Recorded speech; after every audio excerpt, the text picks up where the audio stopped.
Hello friends, എല്ലാവർക്കും പുതിയൊരു വീഡിയോയിലേക്ക് സ്വാഗതം. ഇന്നത്തെ കഥയിൽ ജയറാമിനോട് സാവിത്രി പറയുന്നുണ്ട്, എൻ്റെ അമ്മ ഇപ്പോൾ ഷോക്കിൽ നിന്നും എഴുന്നേറ്റിട്ടേ ഉള്ളൂ. ഇനിയും എൻ്റെ അമ്മയെ കൊല്ലാൻ ശ്രമിക്കരുത്. അതുകൊണ്ട് നിങ്ങൾ ഇവിടെ നിൽക്കാൻ പാടില്ല, ഇപ്പൊ തന്നെ പൊക്കോണമെന്നൊക്കെ പറയുന്നു. അല്ലെങ്കിലും അമ്മയുടെ മനസ്സിൽ ഒരു സ്ഥാനവുമില്ല, ഇരിക്കപ്പിണ്ടം വെച്ച് പുറത്താക്കിയതാണെന്നൊക്കെ പറയുന്നു. ജയറാം പറയുന്നുണ്ട്, അതൊക്കെ ഒരു ദുരാചാരമാണ് എന്ന് കരുതി സ്വന്തം അമ്മയുടെ മനസ്സിൽ ഒരിക്കലും മകനില്ലാതെ ഇരിക്കത്തില്ല എന്നൊക്കെ പറയുന്നു.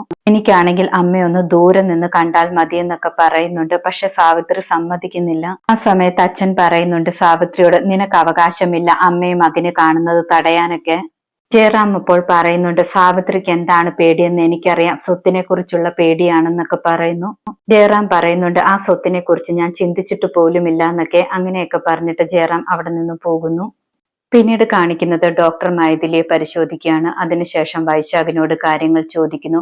വൈശാഖിനോട് ചോദിക്കുന്നുണ്ട്, എപ്പോഴാണ് ഡെലിവറി കഴിഞ്ഞത്, എവിടെ വെച്ചായിരുന്നു എന്നൊക്കെ. വൈശാഖ് അപ്പോൾ പറയുന്നുണ്ട്, വീട്ടിൽ വെച്ചായിരുന്നുവെന്ന്. കുട്ടി എപ്പോൾ എവിടെയെന്ന് ചോദിക്കുന്നു. വൈശാഖ് അപ്പോൾ പറയുന്നുണ്ട്, കുട്ടി വീട്ടിലുണ്ടെന്നൊക്കെ. ഡോക്ടർ വീണ്ടും ഓരോ കാര്യങ്ങൾ ചോദിക്കുന്നുണ്ട്. ഡോക്ടറിനാണെങ്കിൽ കിട്ടുന്ന ആൻസറിലെല്ലാം സംശയം തോന്നുന്നുണ്ട്, എന്തോ കുഴപ്പമുണ്ടെന്നൊക്കെ തോന്നുന്നു. ഡോക്ടറിനോട് സിസ്റ്ററും വന്നിട്ട് പറയുന്നുണ്ട്, എന്തോ പ്രശ്നമുള്ളതുപോലെയാണ് തോന്നുന്നതെന്നൊക്കെ പറയുന്നു. അത് കേൾക്കുമ്പോൾ ഡോക്ടർ ഉടനെ തന്നെ പോലീസിൽ വിളിച്ച് കാര്യങ്ങളൊക്കെ പറയുന്നു. പോലീസുകാർ ഉടനെ തന്നെ കാർത്തിക്കിനെ വിളിക്കുന്നു. കാർത്തിക്കിനെ വിളിച്ചിട്ട് പറയുന്നുണ്ട്, മൈഥിലിയും വൈശാഖും ഒരു ക്ലിനിക്കിലുണ്ടെന്ന്. കാർത്തിക് അപ്പോൾ പറയുന്നുണ്ട്, ഞാൻ ഉടനെ തന്നെ അങ്ങോട്ട് വരുന്നുണ്ടെന്നൊക്കെ. കുറച്ചു കഴിയുമ്പോൾ നേഴ്സ് വന്ന് ഡോക്ടറിനോട് പറയുന്നുണ്ട്, ആ പേഷ്യന്റിനെ കാണുന്നില്ല എന്ന്. ഡോക്ടറും അവിടെ എല്ലാം തേടുന്നുണ്ട്, പക്ഷെ വൈശാഖിനെയും മൈഥിലിയും അവിടെ കാണുന്നില്ല. ആ സമയത്ത് അവിടേക്ക് കാർത്തികും വരുന്നുണ്ട്. ഡോക്ടറിനോട് അന്വേഷിക്കുന്നുണ്ട്, ആ രണ്ടുപേർ എവിടെയെന്ന്. ഡോക്ടർ അപ്പോൾ പറയുന്നുണ്ട്, അവര് ഞങ്ങളെ പറ്റിച്ചു പോയെന്ന്. കാർത്തിക് അപ്പോൾ ഡോക്ടറിനോട് ചോദിക്കുന്നുണ്ട്, നിങ്ങൾ എന്താണ് ഇത്ര ശ്രദ്ധയില്ലാതെ കാര്യങ്ങൾ കൈകാര്യം ചെയ്യുന്നതെന്ന്. ഡോക്ടർ അപ്പോൾ പറയുന്നുണ്ട്, അവരുടെ പെരുമാറ്റത്തിലൊക്കെ സംശയം തോന്നിയത് കൊണ്ടാണ് പോലീസിനെ ഇൻഫോം ചെയ്തത്. ഞങ്ങൾക്ക് അതിൽ കൂടുതൽ എന്ത് ചെയ്യാൻ പറ്റുമെന്നൊക്കെ പറയുന്നു. പിന്നീട് കാണിക്കുന്നത് രാജലക്ഷ്മി അമ്മയും കൂട്ടിയിട്ട് ഹോസ്പിറ്റലിൽ നിന്നും എല്ലാവരും വീട്ടിലേക്ക് വരികയാണ്. ആ സമയത്ത് രാജലക്ഷ്മി അമ്മ പറയുന്നുണ്ട്, ചടങ്ങുകൾ ചടങ്ങുകളായിട്ട് നടക്കട്ടെ എന്ന്. നന്ദിനി അമ്മയോട് പറയുന്നുണ്ട്, കത്തിച്ച വിളക്കുമായിട്ട് വരണം, മീനാക്ഷിയെ വരവേക്കണമെന്നൊക്കെ പറയുന്നു. കാർത്തിക് അത് കേട്ടിട്ട് പറയുന്നുണ്ട്, അത് ഞാൻ സമ്മതിക്കത്തില്ല എന്ന്. ഇവൾ എന്റെ ഭാര്യയായിട്ടല്ല ഈ വീട്ടിലേക്ക് കയറി വരേണ്ടത്. ഇവളുടെ കഴുത്തിൽ ഞാൻ താലി കെട്ടിയേക്കുന്നത് താലിയല്ല, അതൊരു ചങ്ങലയാണെന്നൊക്കെ പറയുന്നു. ആ സമയത്ത് അച്ഛൻ അപ്പോൾ പറയുന്നുണ്ട്, ഇങ്ങനെയൊന്നും സംസാരിക്കരുതെന്നൊക്കെ. പക്ഷെ കാർത്തിക് അതൊന്നും കേൾക്കാൻ തയ്യാറാകുന്നില്ല. ആ സമയത്താണെങ്കിൽ ജഗദീഷിന് ദേഷ്യം വരുന്നുണ്ട്. ജഗദീഷ് കാർത്തികിനെ വഴക്കു പറയുന്നു. മുതിർന്നവർ പറയുന്നത് പോലും അനുസരിക്കാൻ പറ്റാത്ത സിറ്റുവേഷനായി മാറിയിരിക്കുകയാണ് കാർത്തികിന്.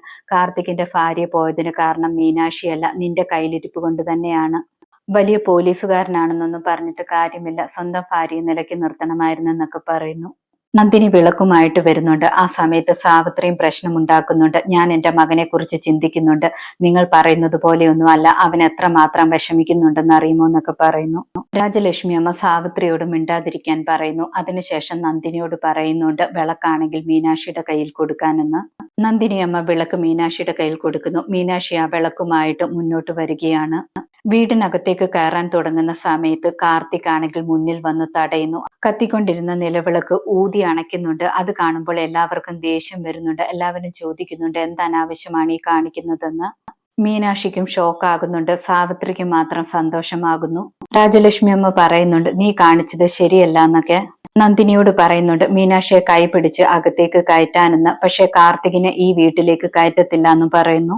എന്റെ മീനാക്ഷി മോളാണെങ്കിൽ ഒരു തെറ്റും ചെയ്തിട്ടില്ല. നിന്റെ ഭാര്യ പോയത് ജഗദീഷ് പറഞ്ഞതുപോലെ നിന്റെ കുഴപ്പം കൊണ്ടാണ്, അല്ലാതെ എന്റെ മീനാക്ഷി മോളുടെ കുഴപ്പം കൊണ്ടല്ല. എന്റെ മീനാക്ഷിയുടെ കഴുത്തിൽ താലി കെട്ടിയത് നീ ബലമായിട്ടാണ്. നീ തന്നെയാണ് തെറ്റ് ചെയ്തത്. അതെന്നെ ഒരുപാട് വേദനിപ്പിച്ചതാണ്. പിന്നെ നീയും എന്റെ കൊച്ചുമകനായതുകൊണ്ട് ഞാൻ അങ്ങ് ക്ഷമിച്ചു. രാജലക്ഷ്മി അമ്മ പറയുന്നത് കേട്ടിട്ട് എല്ലാവരും മിണ്ടാതെ നിൽക്കുകയാണ്.